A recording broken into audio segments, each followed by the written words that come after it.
5 കോടി വർഷം മുമ്പ് ഒരു മരത്തിൽ നിന്ന് ഒരു ഇല താഴെ വീണു. ഇലയുടെ മുകൾ ഭാഗമല്ല, ഇലയുടെ അടിഭാഗമായിരുന്നു അവിടെ ഉണ്ടായിരുന്ന ചളിയിൽ വീണത്. അത് പിന്നീട് ഫോസിലായി. 2010 ഈ ഇലയുടെ ഫോസിൽ നമുക്ക് കിട്ടിയത്. ഈ ഇലയിൽ കണ്ട ഒരു ചെറിയ പാടിനെക്കുറിച്ച് പഠിച്ചപ്പോഴാണ് അത് സോംബി ഉറുമ്പുകൾ ഉണ്ടാക്കിയ പാടാണെന്ന് മനസ്സിലായത്. സോംബി ആൻഡ് ഫംഗസ് എന്നൊരു ഫംഗസ് ഉണ്ട്. ഈ ഫംഗസുകൾക്ക് ഉറുമ്പുകളുടെ ശരീരത്തിൽ കയറിക്കൂടി ഉറുമ്പുകളുടെ തലച്ചോറിനെ നിയന്ത്രിക്കുവാൻ കഴിയും. നിയന്ത്രണം ഏറ്റെടുത്തു കഴിഞ്ഞാൽ ഈ ഫംഗസ് നൽകുന്ന നിർദ്ദേശമനുസരിച്ച് മാത്രമേ ഉറുമ്പുകൾ പ്രവർത്തിക്കുകയുള്ളൂ. ശരീരത്തിൽ കയറിയ ഫംഗസുകൾക്ക് ആദ്യം വേണ്ടത് സൂര്യപ്രകാശം ലഭിക്കാത്ത മറയുള്ള ഇടമാണ്.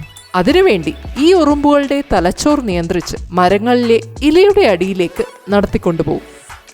പിന്നീടാണ് ഈ ഉറുമ്പിനെ കൊല്ലുന്നതും അതിൻ്റെ ശരീരത്തെ വളമാക്കി ഈ ഫംഗസ് അവിടെ വളർന്നു പടരുന്നതും. ഉറുമ്പും ഫംഗസും തമ്മിലുള്ള ശത്രുത തുടങ്ങിയിട്ട് ഏറെ കാലമായി. ഉറുമ്പുകളുടെ പരിണാമ യാത്രയിലൂടെ സഞ്ചരിക്കാം. ഉറുമ്പ് നമ്മുടെ തേനീച്ചയും കടന്നലും ഉൾപ്പെട്ട ഇവല്യൂഷൻ ട്രീയുടെ ഭാഗമാണ്. 10 കോടി വർഷം മുമ്പ് കടന്നലിനോട് സാമ്യമുള്ള പറക്കുന്ന ഒരു ജീവിയിൽ നിന്നാണ് ഉറുമ്പുകൾ ഉണ്ടാവുന്നത്. ഒരിക്കൽ 9 കോടി വർഷം മുമ്പ് ഉണ്ടായിരുന്ന മരത്തിന്റെ കറ കിട്ടിയിരുന്നു. ആ കറയുടെ ഉള്ളിൽ ഉറുമ്പുകളിൽ കാണുന്ന റാണിയുറുമ്പും സോൾജർ ഉറുമ്പും വർക്കർ ഉറുമ്പും എല്ലാം ഉണ്ടായിരുന്നു. ഇന്നുള്ള ഉറുമ്പുകളുടെ സോഷ്യൽ സ്ട്രക്ചർ 9 കോടി വർഷങ്ങൾക്ക് മുമ്പേ ഉണ്ടെന്നാണ് ഇതിന്റെ അർത്ഥം. എങ്കിലും കിട്ടിയ ഫോസിൽ തെളിവുകളുടെ അടിസ്ഥാനത്തിൽ അന്നത്തെ ഒരു ഉറുമ്പിന്റെ കോളനിയിൽ വളരെ കുറച്ചുറുമ്പുകൾ മാത്രമേ ഉണ്ടായിരുന്നുള്ളൂ എന്ന് മനസ്സിലാക്കാം. ഒരു കോളനിയിൽ 100 മുതൽ 500 വരെ ഉറുമ്പുകൾ മാത്രമേ ഉണ്ടായിരുന്നുള്ളൂ എന്നാണ് കരുതുന്നത്.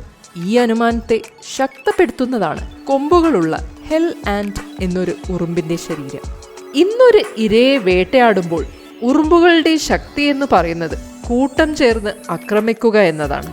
എന്നാൽ മുമ്പ് അംഗബലം കുറഞ്ഞ കാലത്ത് ഉറുമ്പുകൾ ഒറ്റയ്ക്കാണ് ആക്രമിച്ചിരുന്നത്. അതിനുവേണ്ടിയാണ് ഈ കൊമ്പ്.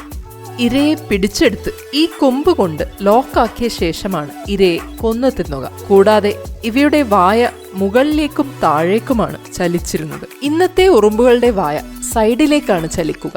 എന്നാൽ ഇതേ കാലത്ത് തന്നെ കൊമ്പുകൾ ഇല്ലാത്ത ഉറുമ്പുകളും ഉണ്ടായിരുന്നു. ശരീരഘടന കൊണ്ട് ഹെല്ലാൻസിനോളം ശക്തരല്ല ഈ ഉറുമ്പുകൾ. അതുകൊണ്ട് സർവൈവൽ ഓഫ് ഫിറ്റസ് നിയമം അനുസരിച്ച് ഇങ്ങനെ കൊമ്പുള്ള ഉറുമ്പുകൾ വളരുകയും കൊമ്പില്ലാത്ത ഉറുമ്പുകൾ വംശനാശം സംഭവിക്കാനുള്ള സാധ്യത കൂടുതലാണ്. പക്ഷേ ഇവിടെയാണ് അവർ അംഗബലം കൊണ്ട് അതിജീവിക്കുവാൻ പഠിച്ചത്. അങ്ങനെ കൂടുതൽ അംഗങ്ങളെ കൂട്ടി വലിയ കോളനി സൃഷ്ടിച്ചു. കൂട്ടമായി ആക്രമിച്ച് ഇരയെ കീഴ്പ്പെടുത്തുന്ന രീതിയിലേക്ക് ഇവർ മാറി. അങ്ങനെ ഹെല്ലാൻസിനേക്കാൾ ആധിപത്യമുണ്ടാവുകയും കാലക്രമേണ ഹെല്ലാൻസ് ഭൂമിയിൽ നിന്ന് അപ്രത്യക്ഷമാവുകയുമാണ് ചെയ്തത്. ഇന്ന് ഭൂമിയിൽ ഹെല്ലാൻസിന്റെ പരമ്പരകൾ തന്നെയില്ല. 6.5 കോടി വർഷത്തിനും 6.7 കോടി വർഷത്തിനും ഇടയിൽ ജീവിച്ച ഉറുമ്പുകളെക്കുറിച്ച് ഒരു തെളിവും നമുക്കില്ല. ലോകത്ത് എവിടെ നിന്നായാലും ഈ കാലത്ത് ജീവിച്ചിരുന്ന ഒരു ഉറുമ്പിന്റെ ഫോസിൽ പോലും കിട്ടിയിട്ടില്ല. പക്ഷേ ഈ കാലത്ത് അവർ എന്താണ് ചെയ്തത് എന്ന് നമുക്കറിയാം. കൃഷി. ഡൈനോസറുകളെയെല്ലാം കൊന്നൊടുക്കിയ ആസ്ട്രോയിഡ് വന്നിടിച്ച കാലത്ത് ഭൂമിയിലെ ജീവനെ നിലനിർത്തിയത് ഉറുമ്പുകൾ ചെയ്ത ഫംഗസ് കൃഷിയാണ്.